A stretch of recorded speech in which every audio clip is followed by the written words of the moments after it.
La Universidad del Gran Rosario cuenta con más de 20 años de experiencia en gestión y desarrollo académico. La historia de su proyecto educativo data de 3 momentos fundamentales: el acuerdo de cooperación académica entre la Fundación del Gran Rosario y la Universidad Nacional de San Martín, la creación y puesta en funcionamiento del Instituto Universitario del Gran Rosario, la obtención del estatus de universidad y su consecuente diversificación disciplinar. Surge en el año 2000 cuando la Fundación del Gran Rosario, su entidad patrocinante, en convenio con la Universidad Nacional de San Martín, inicia el dictado de la licenciatura en Kinesiología y Fisiatría y la licenciatura en Psicopedagogía en la ciudad de Rosario. El desarrollo de estas carreras no solo permitió cubrir la demanda académica existente, sino que se posicionó como proyecto educativo local y regional, motivando a la Fundación a crear su propia institución educativa. Y en el año 2003, la Fundación presenta ante el Ministerio de Educación de la Nación el proyecto del Instituto Universitario del Gran Rosario, obteniendo al 2006 la autorización de creación y funcionamiento provisorio mediante el Decreto del Poder Ejecutivo Nacional número 549/06. En 2008, el entonces IUGR, abocado a las ciencias de la rehabilitación y el movimiento, inició el dictado de sus primeras carreras y año a año fue incorporando las propuestas académicas de grado y posgrado, planificadas en su proyecto institucional de origen, al mismo tiempo que fue expandiéndose hacia otras localidades de la región, en respuesta a las demandas educativas existentes, e incursionando también con la creación en 2015 de la Escuela Ingeniero Raúl Arino, en sus 3 niveles educativos: inicial, primario y secundario. Habiendo cumplido los objetivos académicos e institucionales y la evaluación y seguimiento establecidos para las instituciones de reciente creación con funcionamiento provisorio, en el año 2016 solicita su reconocimiento definitivo y cambio de estatus de instituto universitario a universidad, obteniendo así en 2018 el reconocimiento definitivo como Universidad del Gran Rosario, mediante Decreto del Poder Ejecutivo Nacional número 828/2018. A partir de ello, inicia un proceso transicional que significó la redefinición de los objetivos académicos y la normativa institucional. En función del cambio de estatus, se crean los espacios, es decir, las unidades académicas de la universidad, que desarrollan carreras en sus 3 niveles: pregrado, grado y posgrado, así como también cursos de actualización y formación continua. En el año 2019, la UGR obtuvo la validación de su Sistema Institucional de Educación a Distancia, SIED UGR Virtual, y en el 2020, con el advenimiento de la pandemia, llevó a cabo el dictado de todas sus carreras a través del entorno virtual, lo que posteriormente devino en la incorporación de nuevos planes de estudios con modalidad a distancia. Desde los inicios del proyecto educativo, la cultura asociativa es uno de los principios institucionales clave, que a lo largo de los años ha generado una amplia red de vinculaciones y acuerdos a nivel local, regional, nacional e internacional, con instituciones de carácter científico, educativo, de salud, deportivas, tanto con organismos públicos como con entidades del sector privado. En el ámbito de la internacionalización, impulsa el desarrollo de programas para la movilidad e intercambio de docentes, investigadores y estudiantes, concretando actividades de cooperación con socios extranjeros de diversos países de Iberoamérica. Actualmente, la UGR tiene su sede central en la ciudad de Rosario y se localiza también en otras localidades de la región, centro de la Argentina, tales como Santa Fe, Venado Tuerto, Funes, Marcos Juárez. Asimismo, amplió sus fronteras locales, desarrollando ofertas académicas a distancia en países de Latinoamérica e instalando la delegación UGR Ecuador.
Bueno, buenas tardes a todos y todas.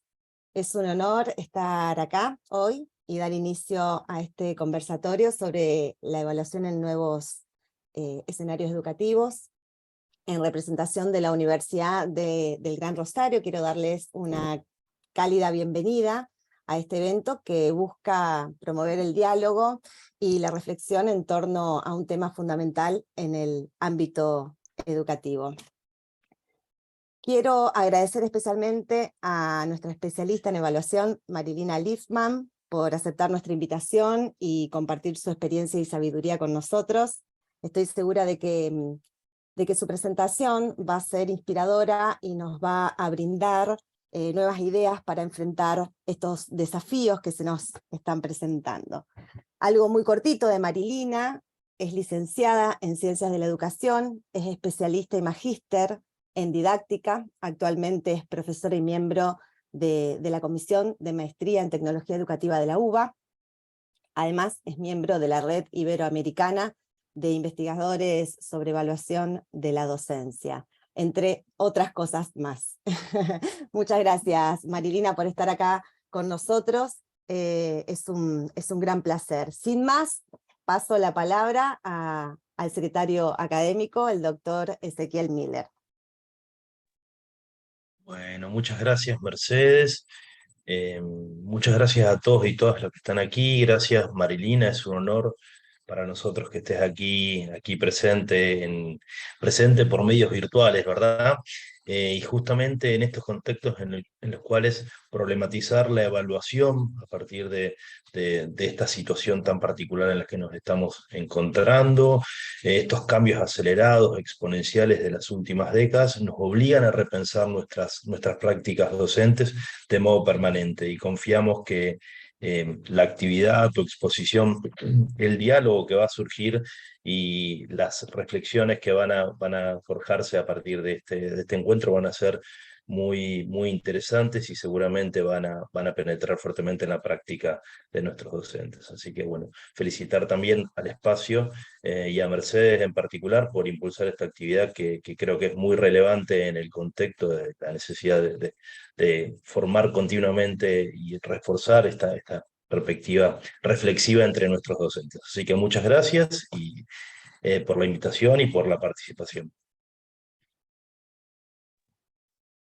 Bueno, buenas tardes, buenas noches, ¿cómo están? Gracias especialmente Ezequiel, Mercedes, por esta invitación, a mi amigo Sergio Trípano, que nos hizo el contacto y que hace tiempo que no veo.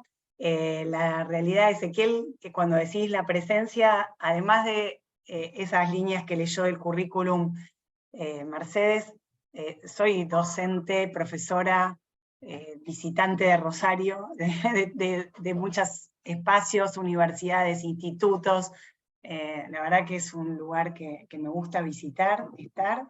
En esta oportunidad me pierdo el café, la charla en presencia, que siempre es lindo también acercarse, y en las reflexiones que tienen que ver con la virtualidad, no deja de preocuparnos también el contacto humano y el acercamiento siempre es necesario y valioso, y nos cambia cuando nos encontramos personalmente.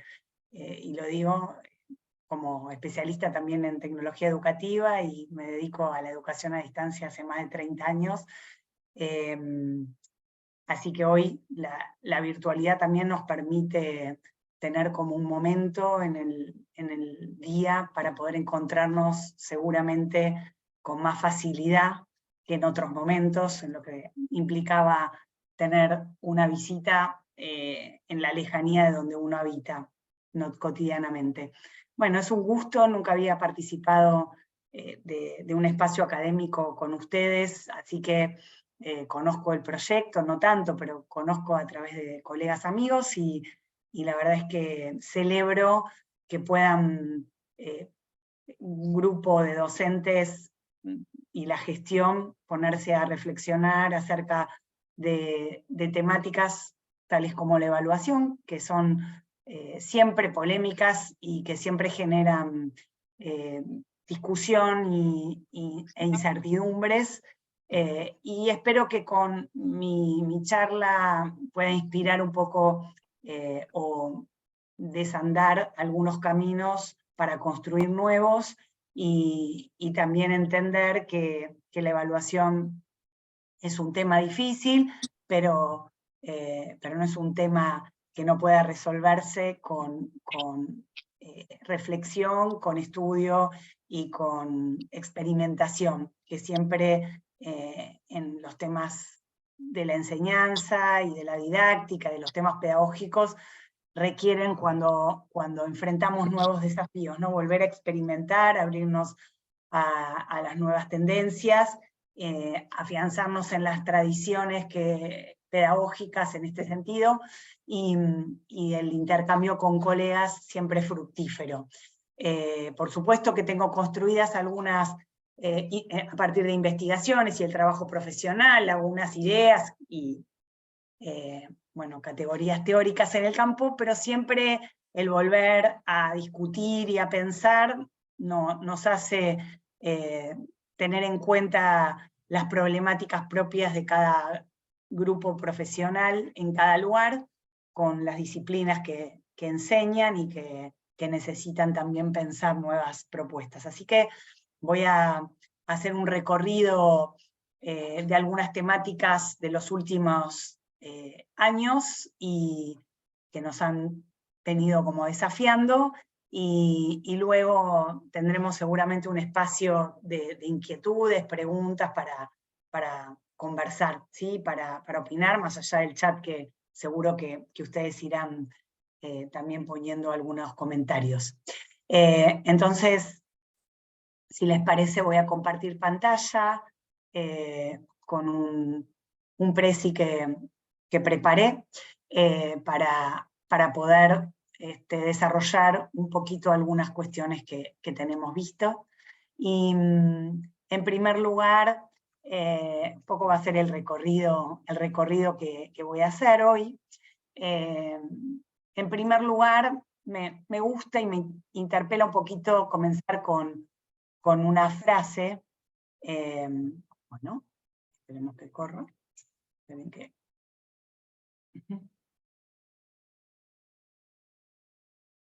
A veces...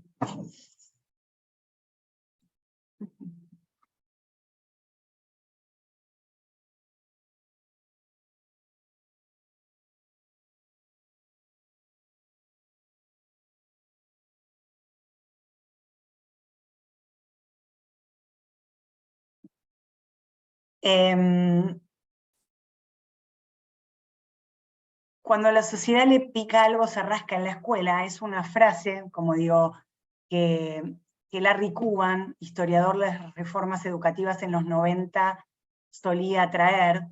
Y parafraseando a Cuban, yo suelo decir que cuando a la escuela o a la universidad o a la educación le pica algo, se rasca en la evaluación, ¿no? Es como en este tiempo, o a partir de la década de los 90, en el marco de la rendición de cuentas, la evaluación es instalada como un tema de referencia, entendiendo que a través de la evaluación vamos a poder rendir cuentas a la sociedad, especialmente de lo que la universidad en este caso resuelve y no resuelve, en términos de resultados de aprendizaje de nuestros estudiantes, y muchas veces se le demanda a la evaluación lo que remite a otras instancias, por ejemplo, las políticas públicas de Estado en materia educativa, la enseñanza, el currículum. La evaluación pareciera que es donde, como la punta del iceberg, donde aparecen los problemas, y no necesariamente se hace tan visible en las otras instancias educativas, ¿sí? Delegamos a veces o postergamos, bueno, en el momento de la evaluación se verá, ¿no? Se verá, y por eso también la evaluación es un espacio, una instancia de mucha tensión y de mucha demanda. Es como la instancia, diría Hargreaves, ¿sí? Más pública del proceso educativo,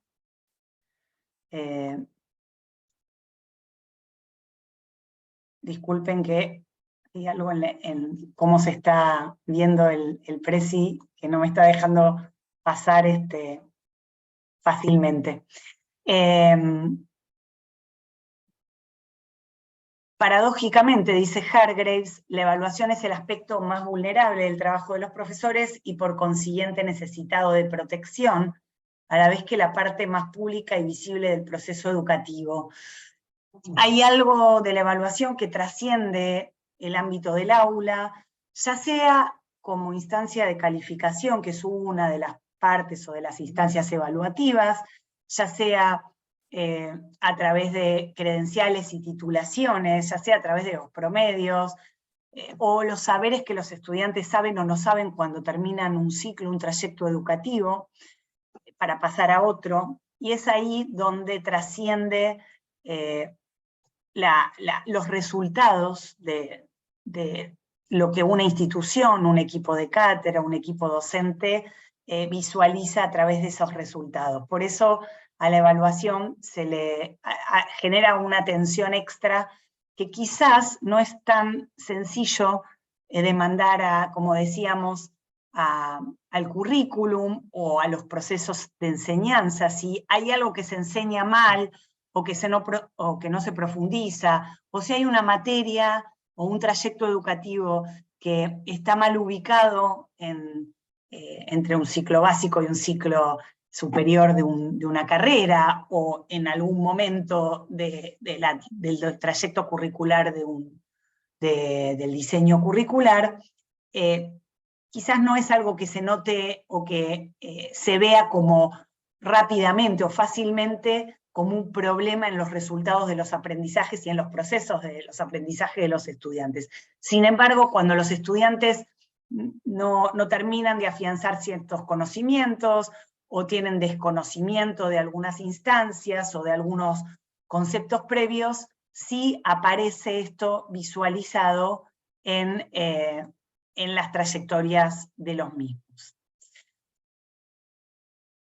Entonces, al decir de las políticas públicas de Estado, la evaluación pareciera que llegó para quedarse, y esto digo fuertemente en los 90, y metafóricamente con esta linda imagen de este cuadro de Van Gogh, de la noche estrellada, las barcas dan señales de llegada pero no de partida. Por el momento pasamos de un paradigma donde el acento estaba puesto en la planificación, en los 70, a un programa basado en los resultados de la evaluación.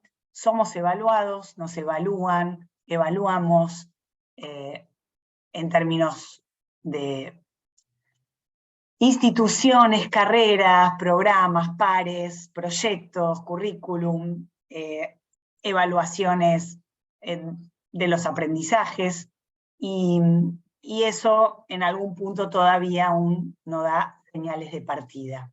Algunas derivaciones de algunos teóricos que seguimos, que fuertemente seguimos, muestran estas tensiones de la evaluación, ¿no? Philippe Renou es un sociólogo de la educación que tiene numerosas investigaciones en materia de evaluación, en un texto sobre la evaluación de aprendizajes, trabajando la regulación entre dos lógicas. Él habla de esta tensión, ¿no? Como que la evaluación siempre se centra entre regular para los aprendizajes y regular para la acreditación, es decir, informa la evaluación para mejorar los aprendizajes o informa para acreditar y certificar. Una responde a una lógica institucional, otra responde a la lógica de los procesos de aprendizaje.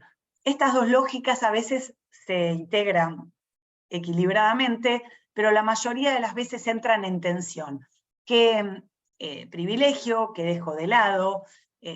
Las evaluaciones que generamos están más centradas en devolver información a los estudiantes sobre cómo aprenden y sobre qué se equivocan, cómo tienen que revisar sus aprendizajes, o están centradas en detectar y a veces penalizar cuando no hay saberes correctos o acertados en determinado plazo, y eso responde más a una lógica de acreditación y certificación. No siempre estas dos lógicas se llevan de la mano. Edith Litwin, mi maestra y la maestra de muchos colegas, una gran pedagoga argentina, ya marcaba que la centralidad de la evaluación en lo que nosotros los didactas llamamos la agenda clásica, centrada en los temas de verificación, control y medición de la evaluación, en esa agenda clásica, se instaló como resultado, decía Edith, de una patología, ¿no? Las prácticas educativas y evaluativas se iban estructurando en función de la evaluación, es decir, como que la enseñanza, el currículum, estaba la saga de la evaluación, es decir, en vez de pensar qué enseñamos, para quiénes, cuál es el objetivo ideológico, político de un proyecto educativo, universitario, y luego, que evaluamos en función de eso, es como si la evaluación estuviese primero definida, desde sus estándares, desde a dónde hay que llegar, y eso tiñe todo el proceso educativo y define el currículum, ¿no? Define la generación curricular, las prácticas, incluso en el peor sentido educativo, ¿no? Donde una propuesta educativa termina solamente a veces enseñando lo que va a evaluar, ¿no? Y cuando muchas veces todo lo que enseñamos no es evaluable o no es fácilmente evaluable, y no porque no sea evaluable no es digno de ser enseñado, ¿no? Y cuando también sabemos por más de un siglo de la teoría evaluativa ya que uno enseña cuestiones representativas, que la evaluación uno no puede evaluar todo lo que enseñó, sino algo relevante, algo representativo, y que en realidad corresponde más tiempo de dedicación a la enseñanza y no a la inversa, que se construiría una patología, ¿no? Como si el centro estuviese en la evaluación, y eso deviniera, diría Edith, en una práctica de evaluatitis, ¿no? Como la evaluación permanente donde todo debe ser evaluado, esa fiebre evaluadora donde no da tanto lugar por ahí a revisar otros procesos de enseñanza.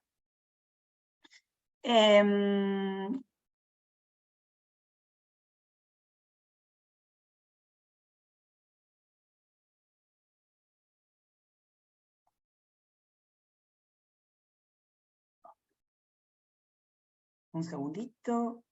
Entonces, como decía antes, la evaluación desde la didáctica clásica centralmente se centró en medir, o sea, la medición fue como constitutivo de la teoría de evaluación, en comprobar, en verificar, casi a veces desde un modelo de reproducción del conocimiento, entendiendo que lo que el docente enseñaba tenía que estar en la cabeza del estudiante, cual, digamos, imagen y semejanza, ¿no? Cual reproducción, como tabula rasa, lo que uno enseña y transmite tiene que quedar de esa misma manera en la mente del estudiante. Entonces lo que nos queda es buscar evidencias comprobables de que el conocimiento impartido está ahí, está en la cabeza, ¿no? Como cosificado, y el control como incluso a veces cuando desde un lugar desde el disciplinamiento, ¿no?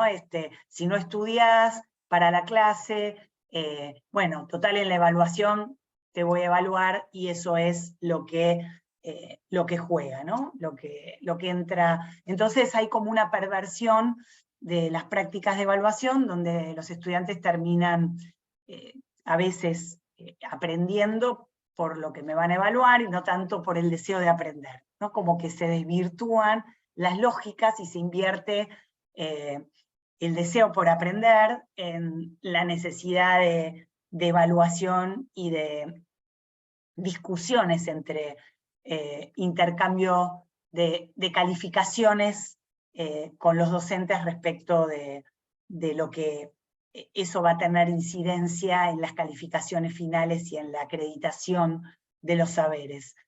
Díaz Barriga es un autor también que toma estas cuestiones, y yo digo que si la evaluación se queda solo en la medición, en la comprobación, el control, termina siendo, en un sentido estricto y educativo de la evaluación, en una evaluación que no evalúa, porque la evaluación es mucho más que medición, que control y comprobación. Si recuperamos el sentido de la evaluación debiera mejorar el proceso educativo, debiera informar a los estudiantes cómo van, qué pueden hacer para mejorar, qué se equivocan, cuáles son los caminos para recuperar algunos rumbos que han sido alternativos a los procesos implicados en los errores. También debiera, en la construcción del oficio docente, volver esa información para mejorar la enseñanza. Si solamente la información que deviene del proceso evaluativo vuelve solo sobre los aprendizajes de los estudiantes o sobre la penalización, en algún punto es una evaluación que está solamente centrada en ese proceso y no se recupera lo que esencialmente debiera ser, que es una instancia privilegiada para aprender por parte de los docentes. Parte de la construcción de oficio, y si quieren podrían pensar que el espacio de evaluar, si lo tomamos realmente desde una lógica de construcción de saber, es un espacio privilegiado para el equipo docente, para el equipo de cátedra, para recapacitar y volver sobre qué pasó en el proceso educativo en el que enseñamos. Y obviamente sería también fascinante que cuando los estudiantes algo no entienden, no saben, no terminan de poder llegar en un nivel apropiado, debiera volver también sobre reflexiones de política académica en cada universidad, en cada facultad, en cada espacio. Michael Scriven, a quien tomo aquí, ya desde 1967 acuñaba el concepto de evaluación formativa, que fue un concepto que quizás muchos conocíamos. En mi caso, bueno, estudio la temática, pero no digo que nadie lo conocía. Sin embargo, en la pandemia se popularizó, ¿no? Las universidades abrieron las aulas virtualmente cuando pudieron, cuando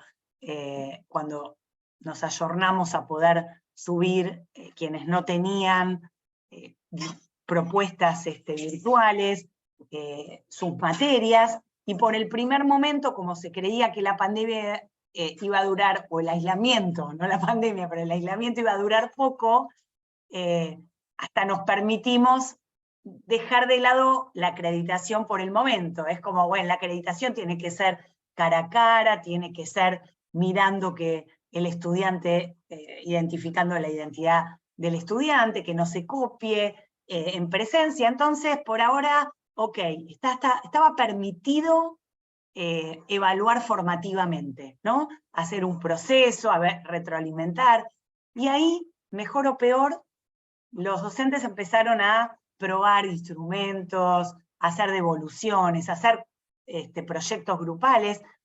Ya les contaré, pero en muchos casos, yo trabajé con muchos talleres en distintas universidades donde trabajamos instrumentos colaborativos, donde salieron cosas muy valiosas e interesantes, y se fueron mejorando. Cuando esto se iba postergando, se empezó a dudar acerca de la evaluación, ¿no? Si había que dejar la evaluación casi de lado. Bien, ya en 1967 había conceptualizado Michael Scriven el concepto de evaluación formativa, y Michael Scriven nunca lo dejó de lado de lo que es la evaluación diagnóstica y la evaluación sumativa. Para él, un programa académico debe tener estas tres instancias. Un programa de evaluación debe considerar un diagnóstico, una evaluación formativa y también sumativa, ¿no? Pareciera a veces, ya vamos a recuperar, que si hacemos una cosa no podemos hacer la otra, y si hacemos lo acreditativo ya dejamos de lado lo formativo. Y previo ya a la pandemia, yo ya venía trabajando con una visión que se plasmó mucho también en este tiempo, en estos años, con otras connotaciones, donde digo, una visión como previa al hacer, ¿no? Al llevar adelante una práctica de cambio, una práctica académica, una práctica evaluativa, donde propuse generar evaluación que recupere ese sentido educativo para mejorar la educación y para mejorar las instancias de enseñanza y de aprendizaje, donde podamos trabajar una evaluación sorprendente, en la antípoda de la evaluación sorpresa, a la que por ahí muchos estábamos acostumbrados. No se trata de encontrar infragante al estudiante, de lo que no sabe, sino despojarnos de algunas miradas ritualizadas de la evaluación, de pensar que ya sé lo que voy a encontrar. Yo digo, si ya sé lo que voy a encontrar, ¿para qué evalúo? Esto más que puntual o práctico, es una visión, ¿no? Es decir, poder pensar desde una lógica de descubrimiento, de un lugar de conocimiento, de inspiración, en entender que los caminos por los que los estudiantes resuelven, bien y mal, los ejercicios, las actividades, los ensayos, las propuestas que hagamos, tienen que ver con un lugar donde para nosotros sea de descubrimiento. Y cuando vamos a poder trabajar acerca de qué sale, acerca de cuando evaluamos, vamos a poder también después barajar y dar de nuevo. Ante un problema en la evaluación, cuando los estudiantes no saben algo, se equivocan, etc., hay como una tendencia a más evaluación, le agrego más evaluación, y quizás lo que tengo que pensar o tenemos que pensar es qué otras formas alternativas volvemos sobre la enseñanza, qué pasó ahí, qué otras miradas tenemos que tener respecto de nuestros procesos educativos en los que involucraron nuestros estudiantes. Cuando hablamos de colaboración, entendemos que en algún punto mucho hemos indagado sobre propuestas heurísticas, constructivistas, en caminos alternativos cuando desarrollamos propuestas de enseñanza que van más allá de generar transmisión de conocimientos, donde vamos más allá de pensar que los estudiantes, o que uno aprende, el aprendizaje adulto es posesión, ¿no? Sino que hay una reinterpretación de lo que estudiamos, de la información que nos brindan, y que hay producción para poder apropiarnos del conocimiento, pero pareciera que en la evaluación esto lo olvidamos y tiene que ser otra vez solos, el estudiante en soledad, con su propia capacidad, y donde eliminamos cualquier combinación de lo individual, lo grupal, la construcción colaborativa, y cuando en las prácticas profesionales y académicas nuestras sabemos que para poder avanzar en la investigación y en muchos desarrollos de nuestro trabajo profesional, es siempre en equipo, con otros colegas, con otras organizaciones, con otras universidades. Entonces, la evaluación también debe incorporar esta mirada de construcción compartida, ¿sí? Quizás puede haber instancias individuales, no las estoy negando, pero la evaluación mayoritariamente ha venido instalada como práctica individual y en soledad, ¿no? Sin ayuda de instrumentos, de herramientas de colaboración. Hoy con la virtualidad todo esto puede ser expandido favorablemente. Y yo trabajo esta categoría de invisibilidad porque digo que cuando podemos ligar más las actividades de aprendizaje con la evaluación, no necesitamos constantemente generar examen o generar instancias aparte de las actividades o ejercicios naturales que generamos con nuestros estudiantes en nuestras prácticas. Cuando uno dice invisibilizo la evaluación, cuando un mismo ejercicio que hacemos en clase también puede ser documentado y tomado como evaluación, no necesariamente estoy diciendo que no hay evaluación, sino que se invisibiliza. Y siempre, de todas maneras, la evaluación tiene que tener una instancia pública que me permite externalizar el conocimiento. Es decir, que los tribunales, los instrumentos de colaboración que permiten que las producciones se expandan a través de las tecnologías digitales, a través de las redes, los campus, todo lo que implique poner en modo digital las producciones que vamos haciendo con nuestros estudiantes o que nuestros estudiantes van afianzando en las materias que nosotros enseñamos, cuando se pueden publicar y se pueden compartir, también nos permiten que otros colegas y otras instancias, pares, colegas, por fuera de incluso la materia, nos pueden hacer devoluciones respecto de esas producciones. Por supuesto que nosotros tenemos la voz de la definición, quizás de la acreditación de las materias en los saberes que los estudiantes necesitan terminar de saber, pero la evaluación no necesariamente queda en la instancia acreditativa.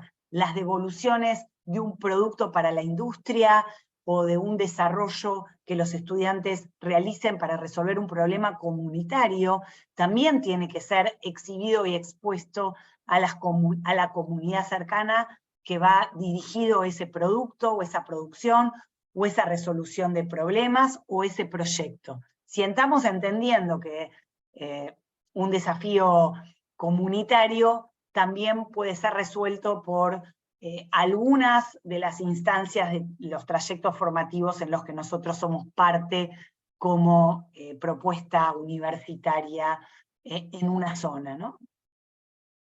Entonces, hablo de esta posibilidad de generar, y en esto apelé mucho en la pandemia, a generar una agenda colaborativa de la evaluación.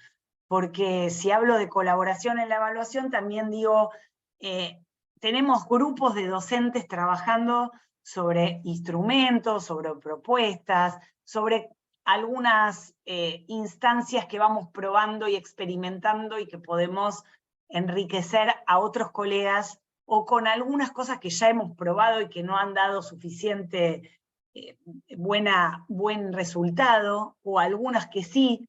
Creo que eso también es importante comunicar.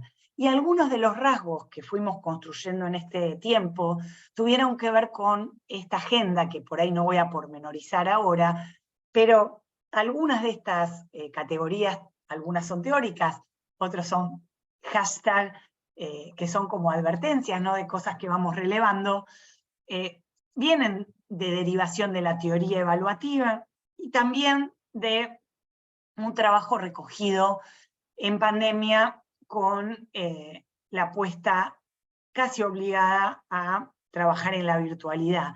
Y también en la pospandemia, cuando recuperamos la presencialidad y comenzamos a empezar a pensar la hibridez, o en qué cosas volvemos a la presencialidad y en qué cosas podemos todavía recuperar de un proyecto virtual, aún también en los proyectos que son o que fueron concebidos como instancias a distancia completamente, ¿sí? O para el trabajo remoto.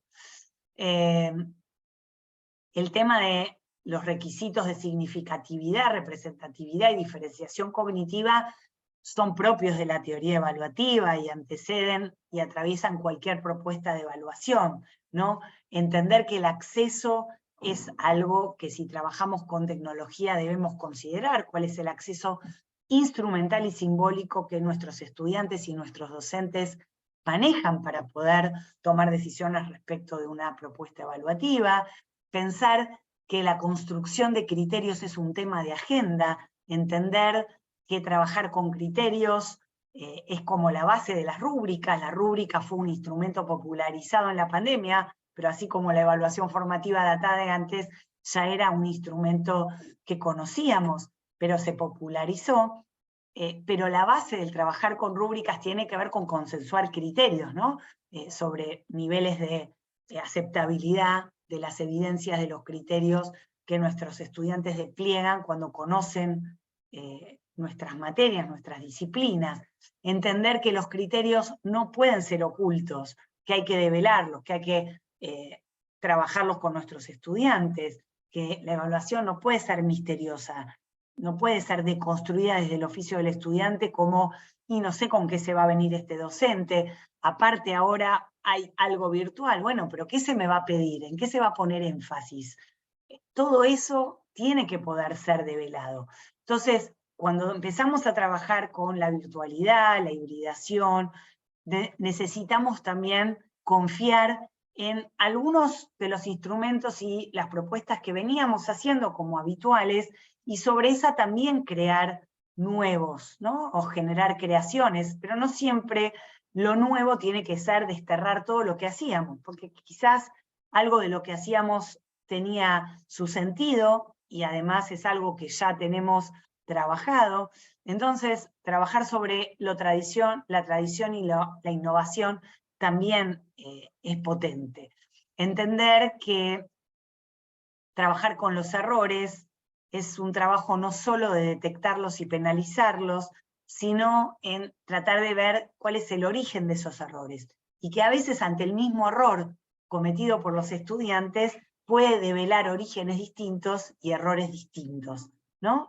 El error, según Jean-Pierre Astolfi, que es un autor el que yo tomo y que trabajo en mis clases, suele decir que generalmente es plural, que en realidad es compartido, que muchas veces tiene un origen cognitivo, pero al mismo tiempo se entrelaza con dificultades en el objeto de disciplinar, en lo que estoy enseñando, y al mismo tiempo también en a veces obstáculos didácticos que a través de las explicaciones, a través de las construcciones en las propuestas pedagógicas, los mismos docentes o las propuestas virtualizadas a través de actividades, de imágenes, de ejercitación, a veces obturamos pensando que generamos buenas comprensiones. Entonces, el error también tiene aristas distintas.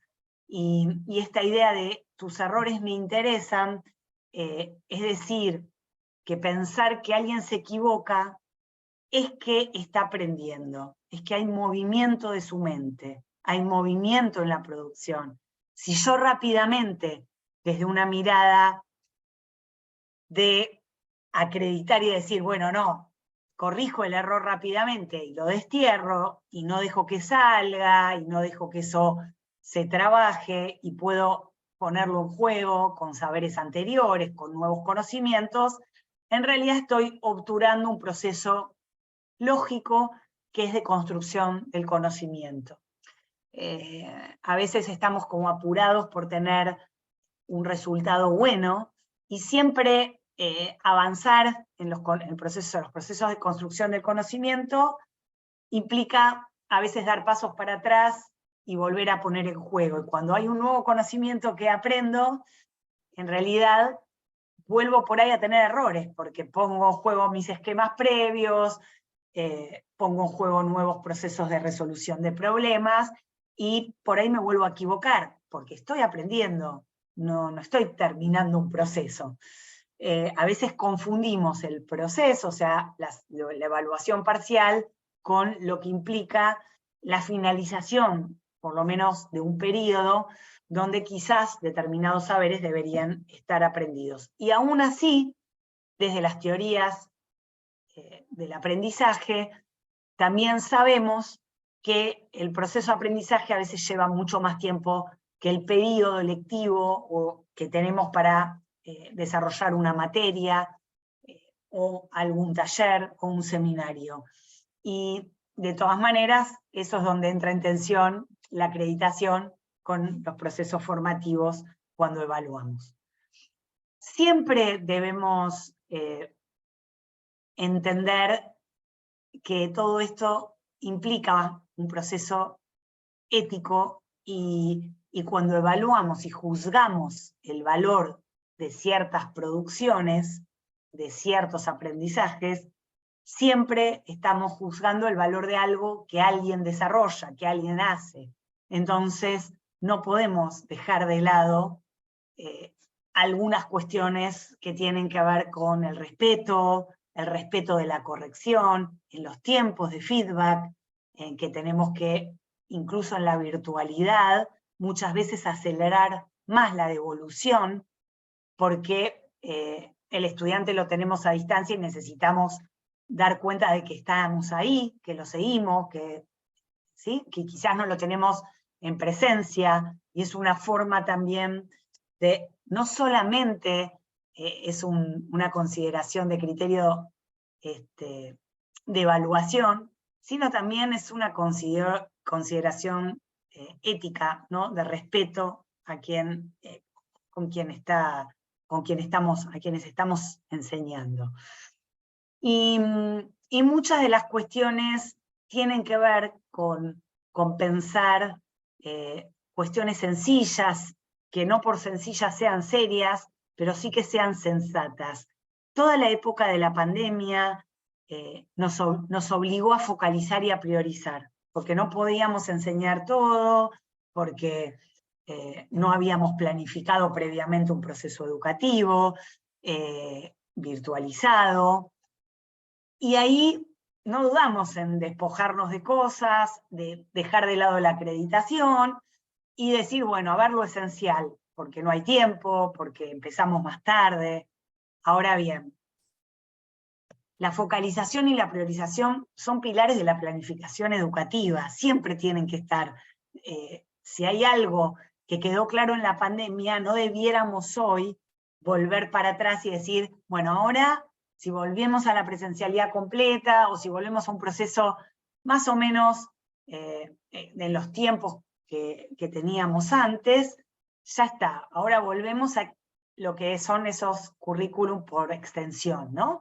Extiendo y no profundizo. Y ya sabemos que no todo lo que, aunque podamos enseñar mucho, no todo es posible ser profundizado en ese periodo en términos de construcción social del conocimiento por nuestros estudiantes.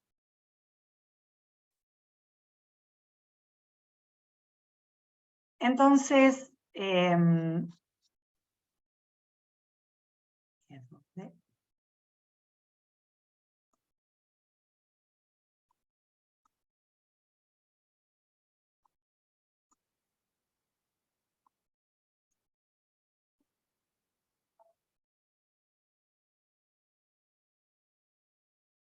discúlpenme un segundito.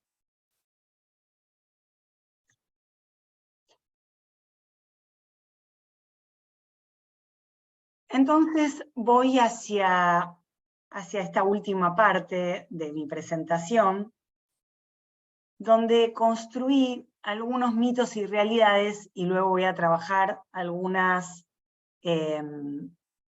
dicotomías, ¿sí? Estas también son algunos mitos y realidades. Tomo también una imagen linda de los cuadros de Remedios Varo, que me permiten trabajar esta cuestión de mitos y de construcción original, ¿no? De creación, donde se plasmó mucho, y recupero de esta conversación o de esta primera parte de charla, donde evaluar o no evaluar era lo que se manifestó en cierto momento, ¿no? Donde primero nos planteamos en la pandemia si podíamos evaluar o no, se volvió a poner en juego si había que evaluar o no, cuando en realidad ya estaba superada la discusión de que la evaluación es parte del proceso educativo. Después podemos ver qué concepción de evaluación tenemos y qué consideramos evaluación, pero la evaluación es parte, ¿no? Esta idea de evaluar para mejorar, para volver sobre la enseñanza, para volver sobre el aprendizaje. También hemos asistido a discusiones sobre que en la virtualidad, con grandes grupos, como si solamente podíamos evaluar por algún método objetivo, como el choice, ¿no? Entonces había largas discusiones, y también se vio que el choice, en algún sentido y para algunas habilidades, es algo potable, pero que también hay muchos instrumentos colaborativos con grandes grupos que era posible evaluar a grandes grupos con otro tipo de instrumentos, no siempre objetivos, ¿no? O sea, también de producción, de colaboración, de enriquecimiento. Bueno, esto que tenía que ver con que lo remoto no se puede autentificar identidad, cuando hay muchos elementos de distinto nivel de veracidad, pero que esto es posible. Luego, como mencioné anteriormente, la evaluación como la rúbrica, como el talismán de la pandemia en la evaluación, y cuando quedó como que la rúbrica era un instrumento solamente para la evaluación formativa, cuando previamente se había estudiado que era un instrumento que recuperaba los criterios y que puede servir para evaluar procesos, pero también productos. También la idea de vuelve sobre el tema de la copia, el plagio, con una nueva apuesta a la virtualidad, y quienes trabajamos en los temas de distancia y con el advenimiento de Internet sabemos que la discusión de la copia siempre surge ante una nueva tecnología, que puede estar más facilitado, y hoy podríamos recrear la discusión con el chat GPT, ¿no?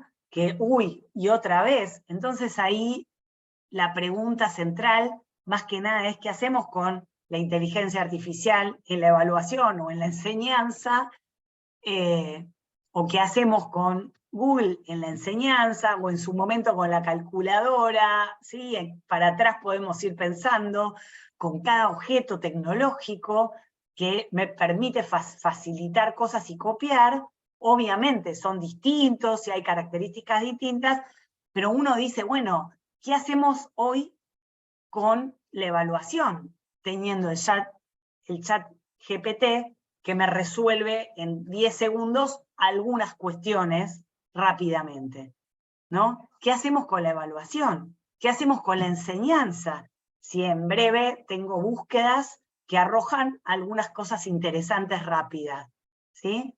Si eso ya está ahí, ¿qué enseño? ¿Cómo enseño? Si esto ya está ahí al alcance de la mano, ¿lo tapo? No lo vamos a poder tapar además. ¿Lo dejo de lado? ¿O uso eso o me valgo de eso para generar otras consignas, otras evaluaciones?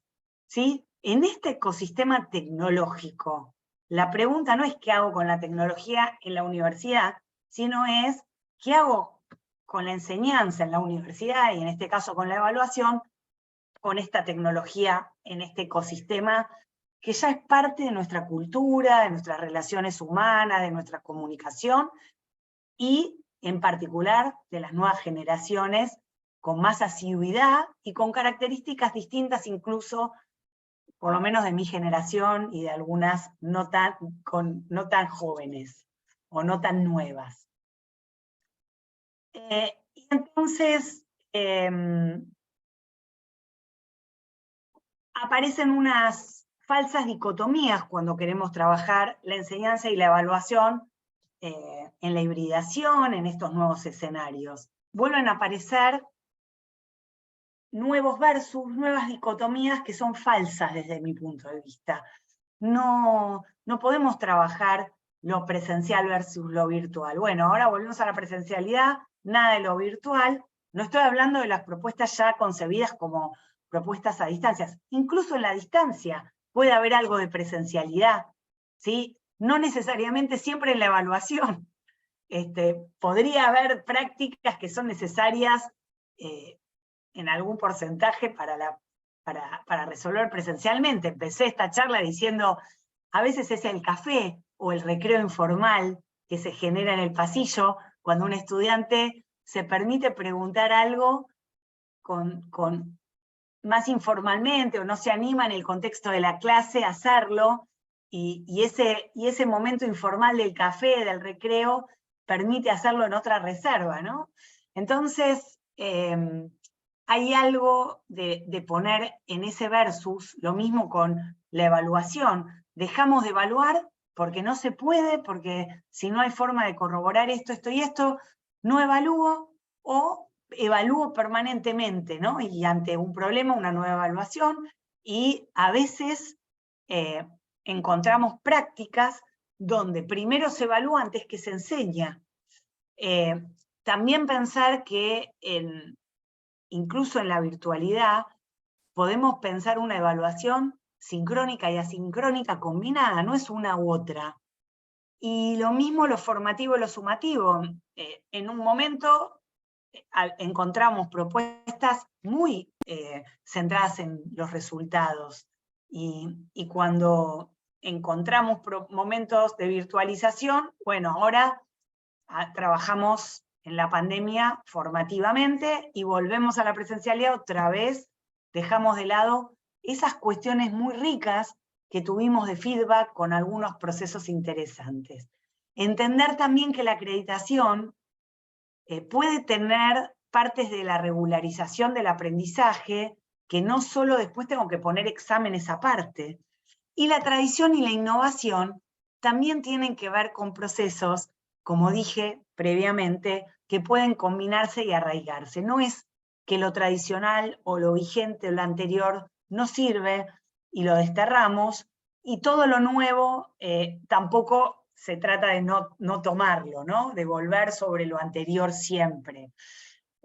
Entiendo que hoy hay tendencias que no podemos dejar de lado, y entiendo también que a veces las tendencias y las cosas que tienen que ver con las novedades, en tecnología, en posibilidades, en formatos, también requieren anclarlo sobre las tradiciones que venimos desarrollando en nuestras universidades y en las tradiciones, en la mejor de las tradiciones de la evaluación.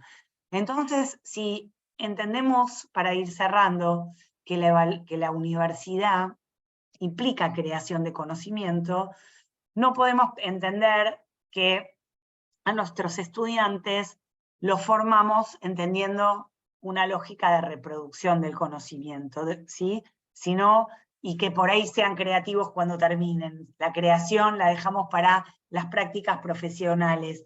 No, es un proceso creativo el poder enseñar, y cómo evaluamos también es un proceso creativo. Entonces, entender que la universidad, en su faceta imaginativa, tiene que ver con producir conocimiento, pero también tiene que producir conocimiento acerca de cómo se reimagina de acá al futuro, ¿no?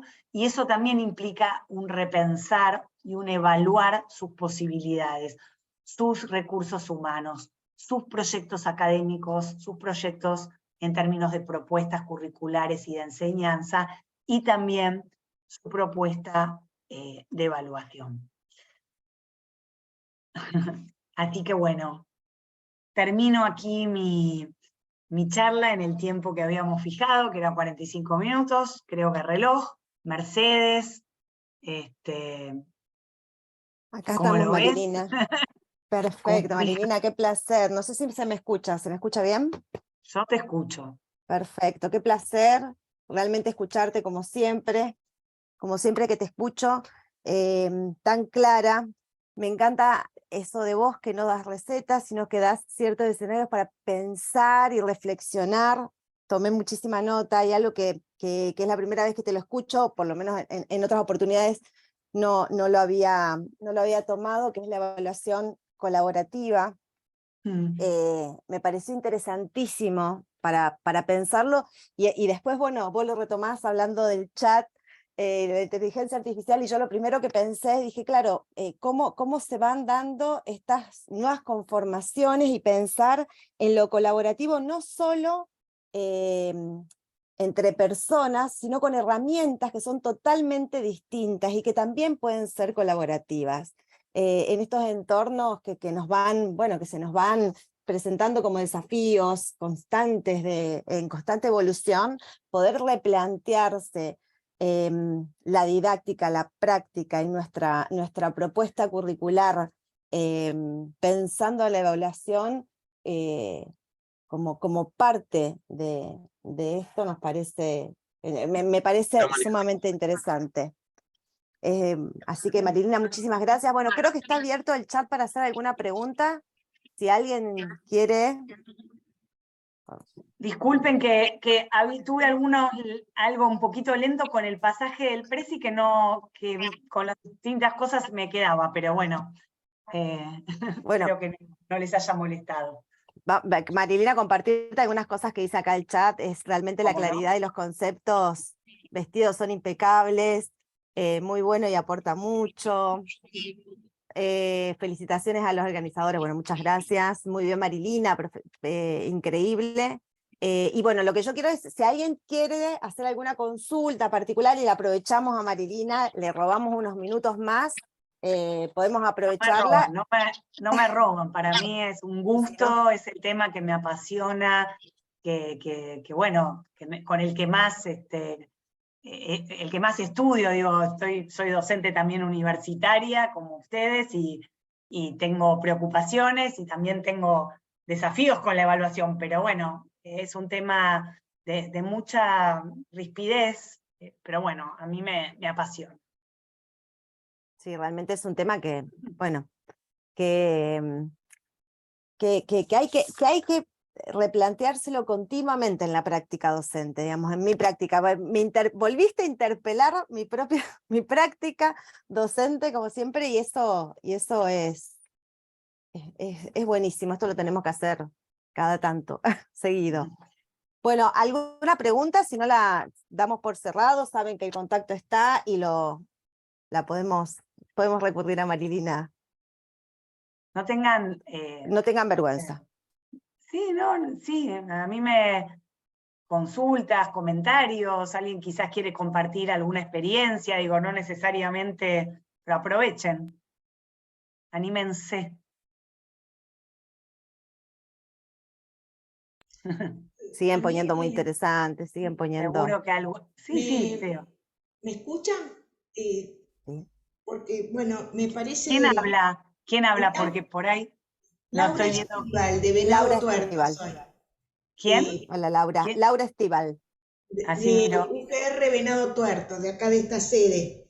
Y Bien. me quedé interpelada y pensando cuando vos hablabas de la evaluación invisible o cuando ésta se invisibiliza, porque, por ejemplo, desde nuestras propias prácticas, yo soy psicopedagoga, muchos pacientes, incluso también los alumnos, le temen a esta instancia de evaluación.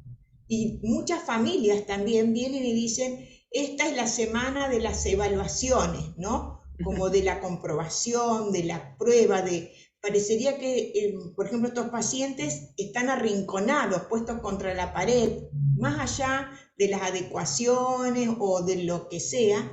Y esto es un tema muy interesante para trabajar con los docentes, digamos, como profesionales en las instituciones y todo eso.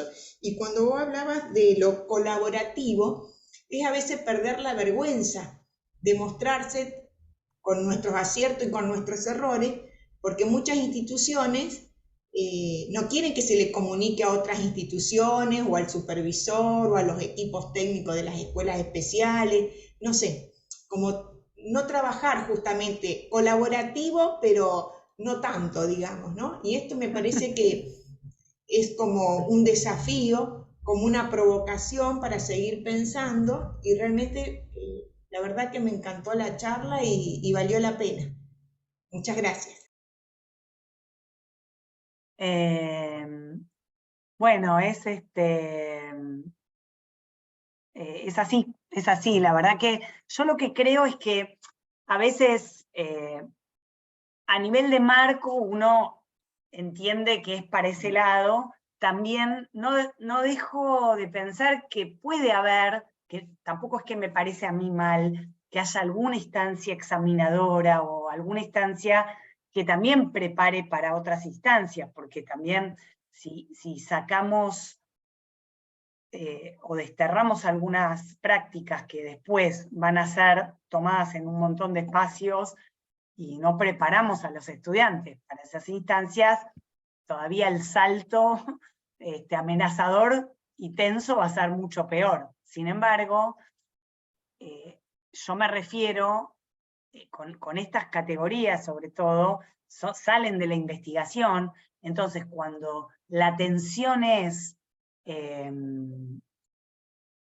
como permanente, ¿no? De esa examinación permanente, donde todo es a través de exámenes de comprobación, ahí es donde digo, se aleja además de lo natural, porque finalmente el proceso educativo es una ficción, lo que sucede en el aula no es la realidad de donde los estudiantes van a desarrollar su práctica profesional. Es una simulación y lo que estamos preparando para después. Entonces, si no se equivocan y no pueden expresar sus errores y decir lo que piensan, y sobre eso nosotros trabajar, entonces, en realidad, no los estamos preparando para el momento donde ellos deben equivocarse, es en las clases, es en el momento de evaluar. Entonces, si en la misma evaluación que vos la examinás, lo estás acreditando y le vas a bajar puntos, ¿cómo vas a dejar que surjan las dudas, los errores? Entonces, en mi investigación o en las investigaciones, para sortear estas dificultades, los equipos docentes preocupados por esto generan espacios particulares. No es que quizás no toman nunca examen aparte, pero surgen desde carpetas de errores que se cometen en la práctica profesional para preparar a los estudiantes y anticipar, que además ahí hay un reconocimiento de que los docentes, como profesionales del campo en el que enseñamos, también nos equivocamos y sobre eso aprendemos. Entonces también es un doble juego, ¿no? Digamos, desde la docencia, lo que estamos como propuesta pedagógica llevando adelante, y también reconociendo éticamente que también humanamente nos equivocamos, pero que le damos un lugar al error y a reconsiderar después qué se hace con eso. Por otro lado también generar otras cosas que he visto son clases de dudas, pero no de dudas como que los alumnos vienen y hacen preguntas, sino que previamente los docentes dan consignas sobre qué dudas, cómo, desde qué autores o qué resolución. Entonces hay como consignas concretas donde desafían a los estudiantes a generar ejercicios que sean de dudas sobre los conocimientos que estamos enseñando. En fin, hay una serie de cosas donde se trabaja para poder anticipar y rodear y colaborar y acompañar el tratamiento del error, o de preparar y hacer sentir más confiados a los estudiantes en esos exámenes, ¿sí? Básicamente eso. A veces he encontrado que en las clases hay como preguntas que son de confirmación de lectura, previo a enseñar. Entonces yo digo, ¿qué estamos evaluando? No estamos evaluando representativamente y significativamente lo que enseñamos. Estamos en realidad tomando, bueno, control de lectura, previo a la enseñanza del tema. Y no necesariamente tengo que tener la teoría para después poder aplicar la práctica. A veces de un ejercicio práctico que surgen dudas, estoy en mejor condición de aprender la teoría. Hay muchos supuestos cuando uno genera ciertas prácticas de evaluación sobre cómo se aprende y sobre cómo se evalúa. Entonces, a veces uno ni lo piensa, pero si alguien está verificando lectura previo a una propuesta de enseñanza, hay algo que me está diciendo, ¿no? Es como, dime cómo evalúas, te diré quién eres, ¿no? Y te diré cómo enseñas. Creo que hay mucho de las prácticas de evaluación que no nos jugamos a a generar propuestas diferentes.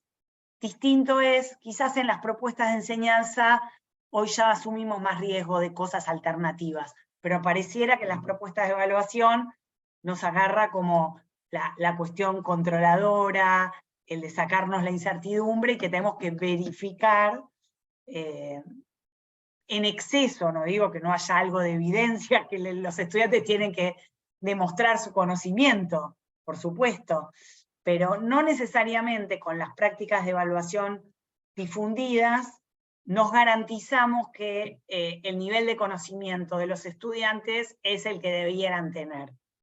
No siempre, ¿sí? Perfecto, Marilina, te comparto 2 mensajes. Mientras que le doy tiempo si alguien quiere hacer una pregunta más y ya te liberamos. Romina Carboni dice que, interesante, me quedo con la pregunta de qué hago con la enseñanza y no qué hago con la tecnología. Y César Nieva dice que la verdad que es necesario compartir estos conocimientos aplicándolo a nuestras prácticas diarias. Seguimos en viento de cambios, la educación estática, estoy leyendo, la educación está en continuo movimiento, si llega a estar estática, ahí donde nos deberíamos preocupar. Bueno, Ignacio dice hermoso encuentro, y gracias Marilina por esto. Recuerden que que pueden completar el formulario para la certificación de asistencia. Me están pidiendo que avise. El tema es, si me permitís, Mercedes, Sí, no por sé si hay favor. alguna pregunta, pero si querés para cerrar, esto que dice Ignacio es muy interesante, porque en realidad el tema es que hoy ese cambio, que siempre lo fue, pero hoy es como mucho más vertiginoso, ¿no? Pareciera que tiempo atrás los cambios se daban como con otra cadencia, no tan vertiginoso. Hoy la sensación que tenemos es que ya, si hoy no agarramos algo, no leímos algo, no lo desarrollamos, ya estamos atrasados, ya hay algo nuevo inventado, es como que uno se queda atrás muy rápidamente. Entonces, y la verdad es que la reflexión sobre la enseñanza y sobre la evaluación también lleva tiempo. Por eso, no nos tiene que dejar ganar las modas, sí estar atentos a las tendencias. O sea, una cosa es la moda, otra cosa es la tendencia. La tendencia hay que poder analizarla. Y uno diría, yo ya sé todo lo que tengo que saber, porque sé mi disciplina, o porque vengo enseñando y me va bien. Sin embargo, con estas nuevas tendencias, con estos cambios, más aún tenemos que seguir experimentando.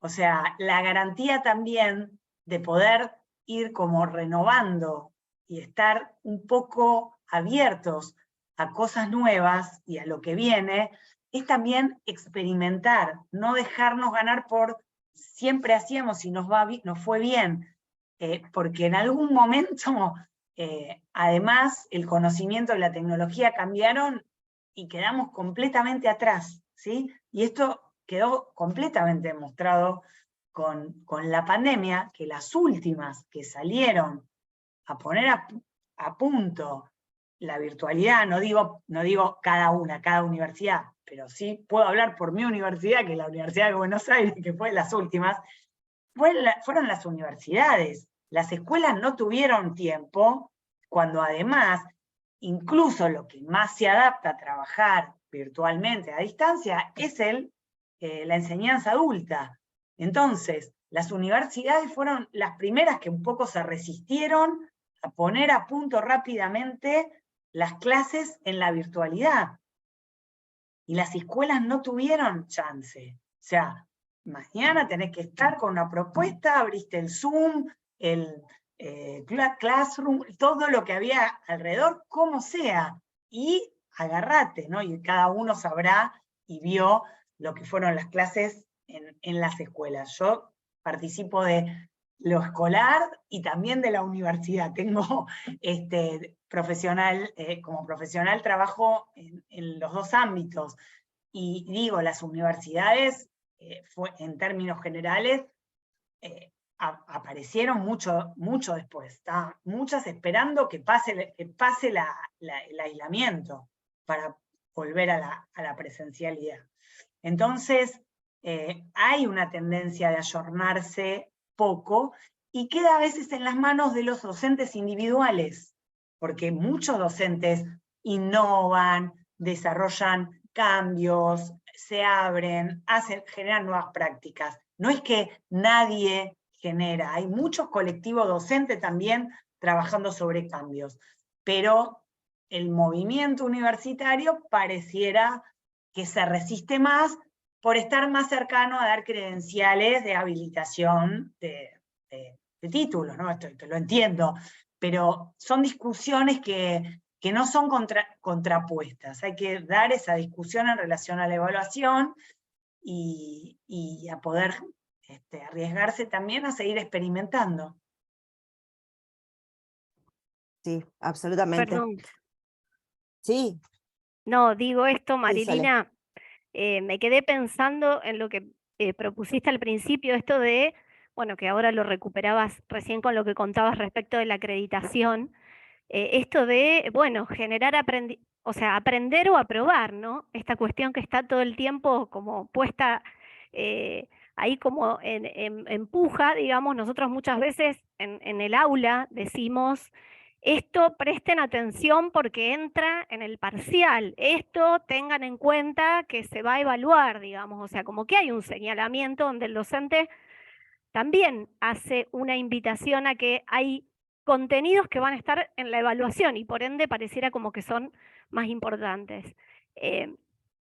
Digo esto de que vos traías de, bueno, el error como parte del proceso de aprendizaje, o sea, la evaluación como parte de ese proceso de enseñanza y aprendizaje. Y esta cuestión que vos trabajaste respecto del oficio de ser docente, digamos, como el oficio de ser estudiante, esto que nosotros tenemos que también tenemos que aprender y que no pasa nada si uno a lo mejor la primera evaluación que hizo o cómo evalúa se da cuenta que no evaluó bien, digamos, pero que ese peso no esté puesto en la sospecha hacia, qué sé yo, 50 estudiantes no aprobaron, de 60 a 50 no aprobaron, pero es por los estudiantes, no es porque a lo mejor yo como docente quizás no era la herramienta para evaluar o quizás pasó algo en relación a cómo enseñé y cómo lo evalué. Entonces, bueno, te agradezco esto, la posibilidad de seguir pensándonos como docentes, y lo pienso desde psicopedagoga, esta dimensión aprendiente que también está en el docente y que no necesariamente el docente lo tiene que saber todo, también evaluar y estar a la altura de las circunstancias y saber de la inteligencia artificial, porque la verdad que como vos traes, nos superan los cambios todo el tiempo, la virtualidad y cómo en la virtualidad sentir que el otro aprende, ¿no? Que uno enseña y que hay aprendizaje en el otro. Así que bueno, te agradezco, muy clara, y bueno, nos quedamos con estas preguntas que son preguntas que interpelan, me parece, este oficio que vos trajiste y que me parece que nos sirve para crecer, porque nuestros estudiantes serán futuros docentes y muchas veces se enseña cómo se aprendió y cómo se miró a ese docente. Así que bueno, eso, gracias. De nada. Gracias, Sole. Bueno, Marilina, siguen los mensajes de agradecimiento a tu claridad. Vamos a seguir en contacto. Ojalá que vuelvas a aceptar nuestras invitaciones, pero que toda la audiencia la haya pasado tan bien como lo siento yo, que estuvo muy bueno este encuentro, y bueno, vamos por muchos más. Muchísimas gracias, Marilina. Recuerden completar el formulario. Muchísimas gracias, Marilina, muchísimas gracias, Bueno, y seguimos en muchas contacto. gracias, Marcela. Muchas gracias a todos. Muchas gracias, un gusto enorme. Ahí gracias por los mensajes. Saludos a todos. Gracias.